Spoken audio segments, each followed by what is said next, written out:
শুভ সকাল বন্ধুরা। তো তোমরা সকলেই কেমন আছো? আশা করছি আজকের ব্লগটি যে যেখান থেকে দেখছো অবশ্যই ভালো আছো, সুস্থ আছো। আর আজকে হলো বড়দিনে সবাইকে অনেক অনেক শুভেচ্ছা জানাই। তার সাথে সাথে পুজো সোনার জন্মদিন আজকে, তোমরা অবশ্যই জানো। ওই জন্মদিন উপলক্ষেই মন্দিরে আসা হলো। আমাদের জিরিবাম কালীবাড়িতে এসেছি পুজো দেওয়ার জন্য। পুজো দেওয়া হয়ে গেছে, এখন কিছুক্ষণের মধ্যে বেরিয়ে পড়বো। আর তার আগে দেখতেই পেরেছিলে পুজো সোনা কী করেছিল। ছোটোখাটো ওই শিবের লিঙ্গটা ছিল, ওই লিঙ্গটা তুলে ও হাতে নিয়ে নিয়েছিল। তো আমি বলেছিলাম ঠাকুর পাপ দেবে, তারপর ওই রেখেছে। তারপর বায়না করলো ওই ঘন্টাটা বাজানোর জন্য। এত উপরে ঘন্টাটা আমার বাজানোর কোনো ক্ষমতাই হবে না, কারণ আমার জোরে নেই, এত জোরে বাজাতে হবে। তার জন্য ওর বাবাকে বললাম, ওর বাবা বাজিয়ে দেবে। এই যে খুলে তুললো এখন। আর এত উঁচুর মধ্যে তোমাদেরকে দেখাবো, এত উঁচুর মধ্যে আমার মানে কখনই এত মানে শব্দই করবে না, আর ঘন্টার আওয়াজটাও করবে না। তো এই যে এত উঁচু দেখতেই পারছো। তো তার জন্য একটাই মানে বাজিয়ে তারপর ওর বাবা হেরান হয়ে গেছে পুরো, কারণ অনেকটা জোর লাগে এই ঘন্টাটা বাজানোর জন্য।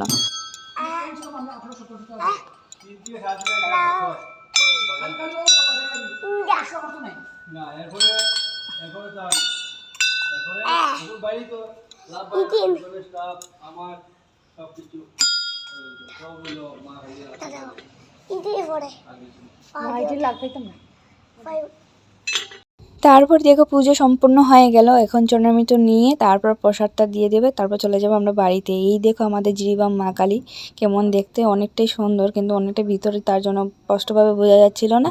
তো তারপর দেখো আমার সাথে তো বায়না করলো ঘন্টা বাজানোর জন্য। তারপর আবার ওর বাবাকে বললো সবগুলো ঘন্টাও বাজাবে।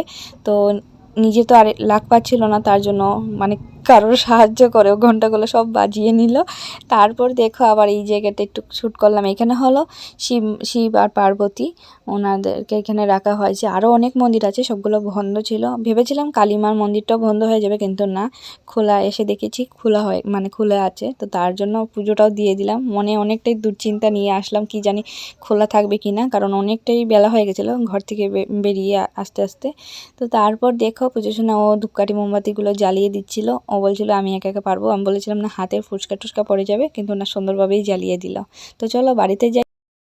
তো বন্ধুরা, রান্না করতে করতে ব্যস্ত হয়ে গেছি, আর ভিডিওটা করিনি। সব শেষে তোমাদেরকে ভিডিওটা করছিলাম, কারণ মন্দির থেকে এসেছি বাড়িতে প্রায় 1টা বেজে গিয়েছিলো। আর কিভাবে রান্না টান্না করবো এত সব, তো অনেকটাই টেনশনে ছিলাম। তো রান্না টান্না করার পর সব কিছু সাজিয়ে তারপর তোমাদেরকে শেয়ার করতেছিলাম।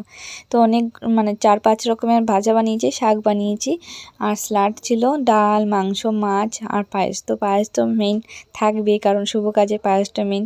তো তারপর দেখো যেগুলো ও চকলেট খেতে ভালোবাসে, ওই চকলেটগুলো ওর সামনে রেখে দিয়েছি। তো এখানের মধ্যে না ও কোনোটাই খাবে না, শুধু ডাল আর ভাজাটাই ও খাবে, কারণ ও ডাল ভাজা খেতে অনেকটাই ভালোবাসে। তার জন্য সুন্দর করে বেশি বেশি করে ওর জন্য আর কি ভাজা বড়া বানিয়েছি। তো দেখো ও খেতে বসেছে। আর অনেকটাই বেলা হয়ে গেছে, প্রায় 3:30 কি 4টা বাজছে এখন। তো চলো খাওয়া দাওয়া শেষ হোক, পরে বিকেলে আবার তোমাদেরকে শেয়ার করব। এই দেখো বন্ধুরা, আমাদের বার্থডে বয় রেডি, কেক কাটবার জন্য সব কিছু রেডি হয়ে গেছে। এখন কেকটা কেটে নেবে। অনেকক্ষণ অপেক্ষা করেছে কেক কাটবার জন্য, একটু পর পর বলতেছিল মা কেকটা কেটে নিই, কেকটা কেটে নিই। তো প্রায় 6:30 হয়ে গেল। এখন বলেছিলাম কেকটা কেটে নেন, ঠিক আছে, কারণ ওর দাদা নি ঠাম্মা নি, ও একাই গিয়ে এই বছর কেকটা কাটছিল। আর আমরা ওকে ভিডিও করতেছিলাম, ফটোশ্যুট করতেছিলাম। তো তারপর দেখো অনেকটা আনন্দ পেলো কেকটা কেটে। আর আমাদের বাঙালির মধ্যে এই কেকটার মেন না, কিন্তু মেন হচ্ছে আমাদের ঠাকুর বাড়ি গিয়ে পুজো দেওয়া, কারণ জন্মদিন হোক বিবাহবার্ষিকী হোক, ঠাকুর বাড়িতে গিয়ে সবার আগে মানে পুজোটা করা। তো এখন তো ট্রেন্ডিং চলছে সব কিছুতেই, বিয়েতে বলো, বার্থডেতে বলো, জন্মদিন বলো, কিংবা বিবাহবার্ষিকী বলো, সব কিছুতেই মানে কেকটাই মেইন। তো তার জন্য আর কি সবার মন জয় করার জন্য। আর সব থেকে ওকে বলেছিলাম কি কেক আনবে না আজকে, ও এতটা কান্না করতেছিল কি বলবো। ও ভেবেছিল আর কি কেক ঠিকই আনা হবে না, কিন্তু তারপর যেই কেকটা দেখেছি অনেকটাই খুশি হয়ে গেল। তো তোমরা সকালে মিলে ওকে অনেক অনেক আশীর্বাদ করো। আজকে ভিডিও এখানে শেষ করছি, আবার দেখা হবে নতুন ভিডিওতে। ততক্ষণের জন্য টাটা, বাই বাই।